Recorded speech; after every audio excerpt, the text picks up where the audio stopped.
Hello and welcome to यज्ञ investment academy. मेरा नाम है शनिक भंडारी और आज की ताज़ा खबर के इस नए एपिसोड पे आप सभी का बहुत बहुत स्वागत है।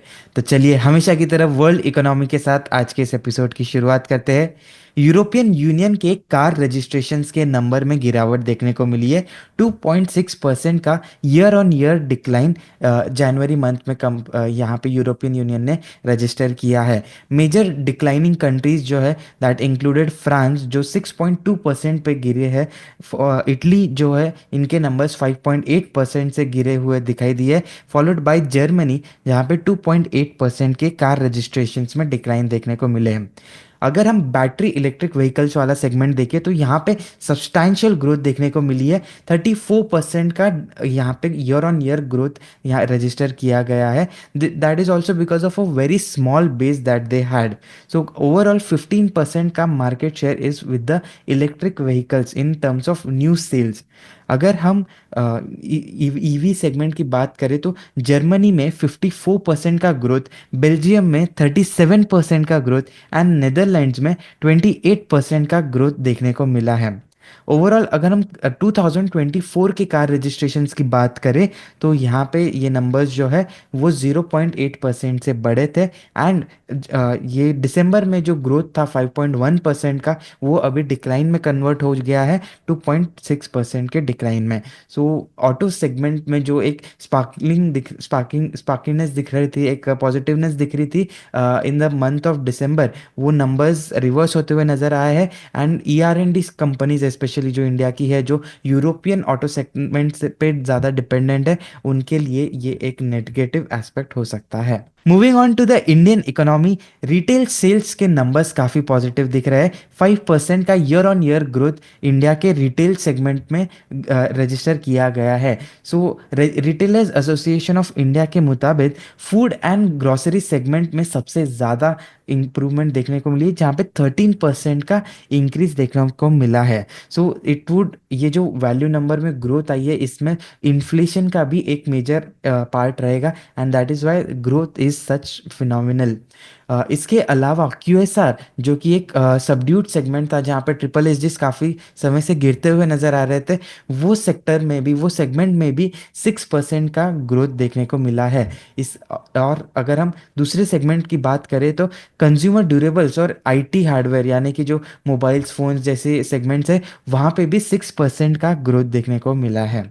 सो ओवरऑल वेस्टर्न रीजन जो है वो काफ़ी स्ट्रॉन्ग ग्रोथ करता हुआ नज़र आ रहा है, जिससे यहाँ पे रेवेन्यू जो है, रिटेल रेवेन्यू वो 7% से इंक्रीज हुआ है। एंड सबसे slow growth is in the east India segment जहाँ पे एक मॉडेस्ट 4% का ग्रोथ रजिस्टर किया गया है। सो इस रिसेंट जो यूनियन बजट आया है उसमें इनकम टैक्स, जो पर्सनल इनकम टैक्स है, वहाँ पे कुछ रिलीफ दिए गए हैं to the middle class people.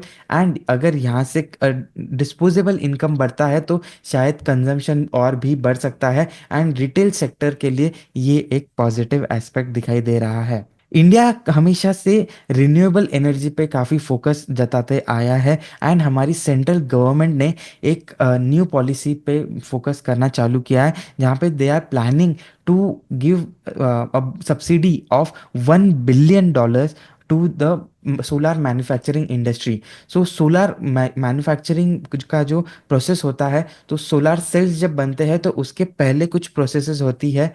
तो सोलार सेल के पहले जो की रॉ मटेरियल्स है जो बनता है in the value chain are the solar wafers and ingots. तो ये दोनों क्रिटिकल कंपोनेंट्स जो है, इसके इसके मैन्युफैक्चरिंग के लिए $1 बिलियन का कैपिटल सब्सिडी प्लान यहाँ पे गवर्नमेंट अनाउंस कर सकती है, ऐसी न्यूज़ आ रही है। So why is it important, ये सब्सिडी देना क्यों इम्पॉर्टेंट है and why is India focusing on the backward integration.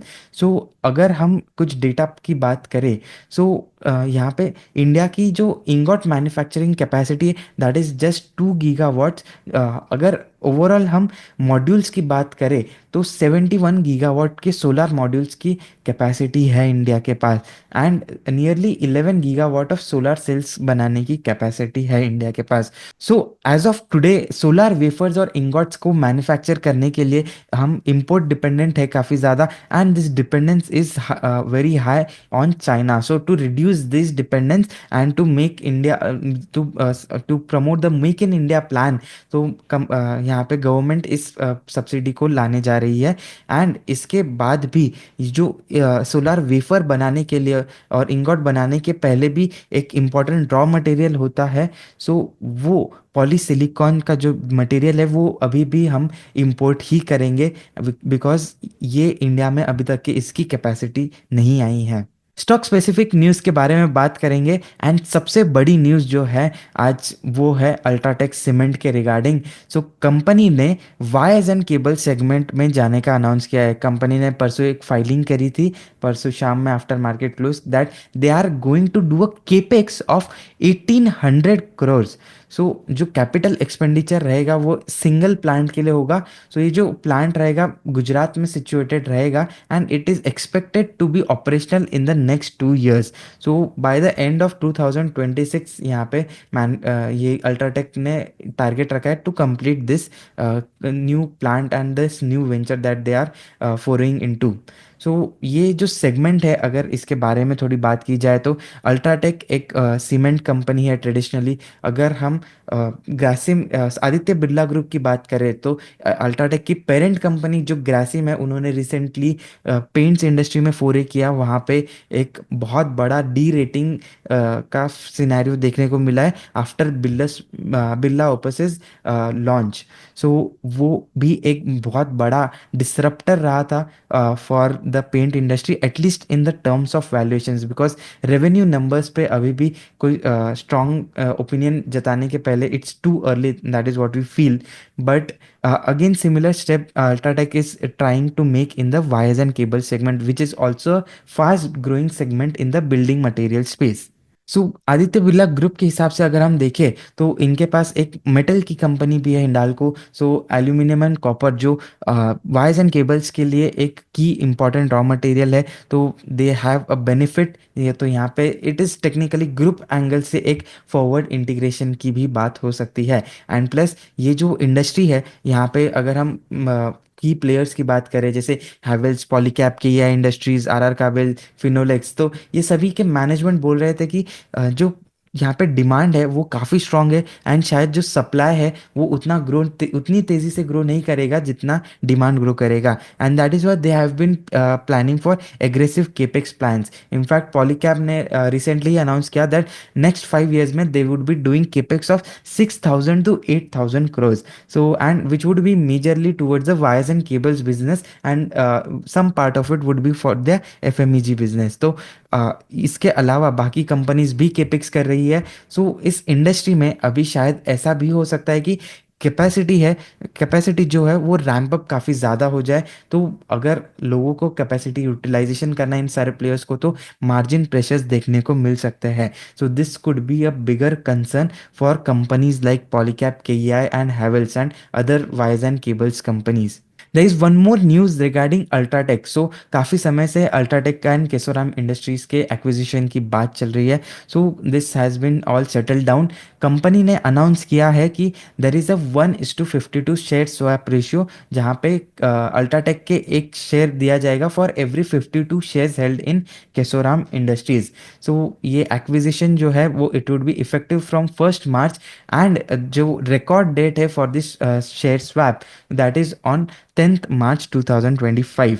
So अगर हम प्राइस की बात करें, so everything is now price in, सब कुछ हो गया है, it's just formality. So there is जो रेशियो है वो भी ऐसा रखा गया है कि यहाँ पे कोई आर्बिट्राज अपॉर्चुनिटी अभी as of the last closing prices वो कोई आर्बिट्राज अपॉर्चुनिटीज विजिबल नहीं दिख रही है। एयरटेल के रिगार्डिंग एक न्यूज़ आई है। सो कुछ रूमर्स चल रहे थे परसों ड्यूरिंग मार्केट आज that Airtel is going to acquire और merge with Tata Play. And company ने कल एक फाइलिंग करी जिसमें they have confirm this news कि they are in talks to for a merger with Tata Play. So company का कहना है कि ये एक सिर्फ अभी डिस्कशन स्टेज पे है, ये मर्जर होगा नहीं होगा ये आगे जाके मतलब ये things news will be dependent on how the discussion goes. लेकिन टाटा प्ले जो एक टीवी डायरेक्ट टू होम जो सेगमेंट है उसमें एक मार्केट लीडर है। एंड एयरटेल, जो एयरटेल का भी जो डीटीएच बिजनेस है वो भी थोड़ा सा बुरा ही परफॉर्म कर रहा है। तो ये दोनों ही कंपनीज के लिए ये एक अच्छी अपॉर्चुनिटी हो सकती है, ऐसा एनालिस्ट लोगों का मानना है। The next news is regarding Tata capital. Tata capital ने अपना आईपीओ के लिए बोर्ड अप्रूवल दिए है। कंपनी का कहना है कि they will be doing an IPO in this financial year, and this is also in line with the Reserve Bank of India's mandatory listing requirement. So एक रिजर्व बैंक ने एक ruling लाया था कि जब भी कोई एनबीएफसी जो अनलिस्टेड एनबीएफसी है वो अपर लेयर एनबीएफसी में क्लासीफाई होगी या नोटिफाई होगी, तो उस पीरियड उस डेट से विद इन 3 इयर्स आपको अपनी कंपनी को लिस्ट करना पड़ेगा इन द पब्लिक मार्केट्स। सो यहाँ पे टाटा कैपिटल को बाय सितंबर 25 मैंडेटरी लिस्टिंग का रिक्वायरमेंट है, एंड इसी के चलते कंपनी के बोर्ड ने भी ये आईपीओ का अप्रूवल दे दिया है। अगर हम कंपनी के ओनरशिप की बात करें तो Tata Sons owns 93% of this company's equity share holding.